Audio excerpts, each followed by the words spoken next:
চুয়াডাঙ্গায় জ্বালানি তেল সংকটে বিপাকে চরাঞ্চলের কৃষক সেচ কার্যক্রম ব্যাহত হওয়ায় হুমকিতে বোরো ধান ও পাট সহ বিভিন্ন ফসলের আবাদ। এতে দুশ্চিন্তায় কৃষক সহ সাধারণ মানুষ। এম এ মামুনের তথ্য ও ছবিতে প্রতিবেদন।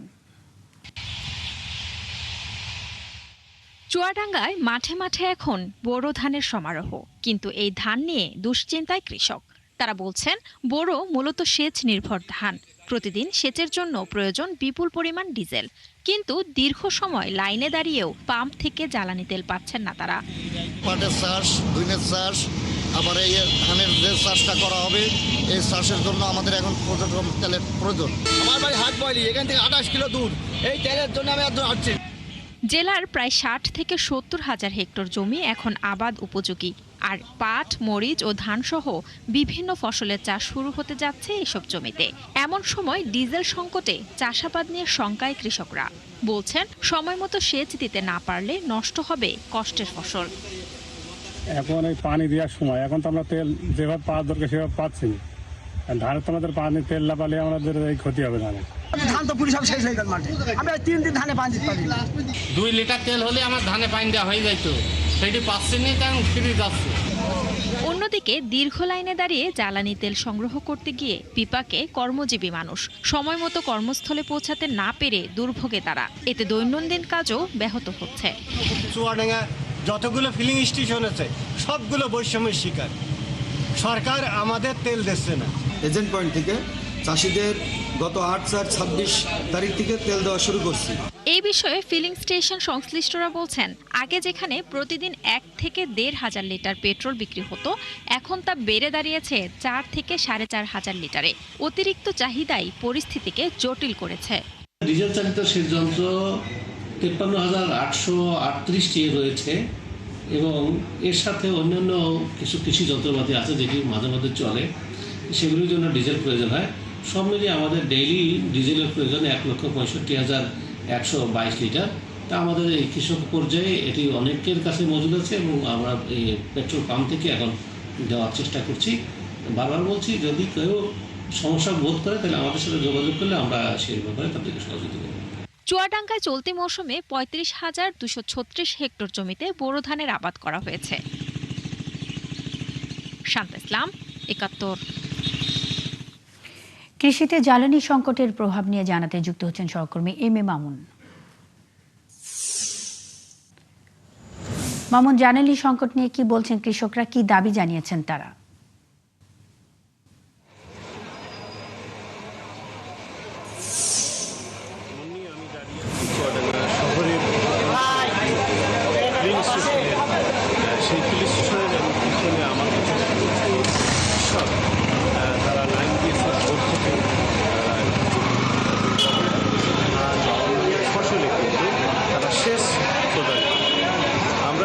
লক্ষ্য করেছি এখানে এসে সকাল থেকে, সেটা হচ্ছে কৃষক কিন্তু প্রতিদিনই তাদের ডিজেলের চাহিদা কত হচ্ছে এবং প্রতিদিন তারা কিন্তু ডিজেল দিচ্ছে।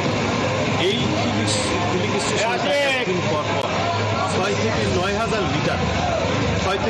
হাজার লিটার আপনার ডিজেল সরবরাহ করে থাকে। আমি দেখেন পিছনে আমি যেটা দেখাতে চাচ্ছিলাম, এই যে আজকেও কিন্তু ডিজেল দেওয়া হচ্ছে এবং লম্বা লাইনে এই ডিজেল কিন্তু নিচ্ছে।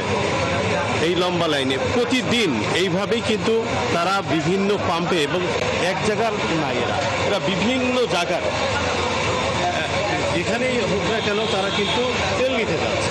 তারা তাদের তেলের যে ঘাটতি আছে এই কথা কিন্তু তারা মুখে বলল। সংকটের যে বিষয়টা কিন্তু কৃত্রিম। এখানে তেল নিচ্ছে, এই যে যানবাহনগুলো যেগুলো মাঠে চাষ করে ট্রাক্টর তারা নিচ্ছে।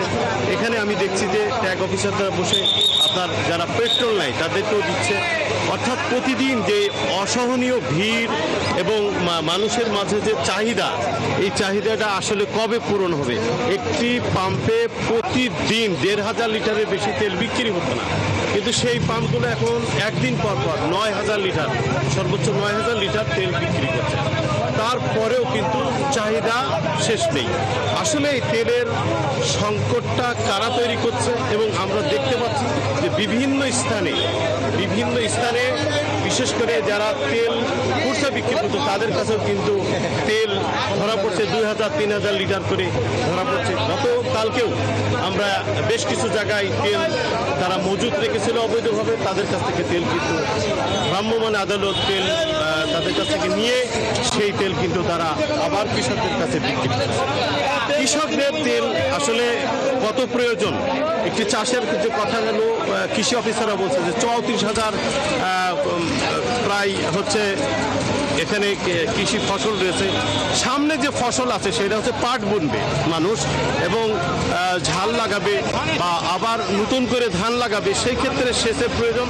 কৃষকদের যে চাহিদা সেই চাহিদাটা কিন্তু সবচেয়ে বেশি, অর্থাৎ কৃষক যে চাহিদাটা দেখাচ্ছে সেই কৃষকের পাশে এম এ মামুন, আপনি আছেন, খবর রাখতে থাকুন। চুয়াডাঙ্গা থেকে কৃষিতে জ্বালানি সংকটের প্রভাব নিয়ে কথা বলতে এম এ মামুন যুক্ত ছিলেন।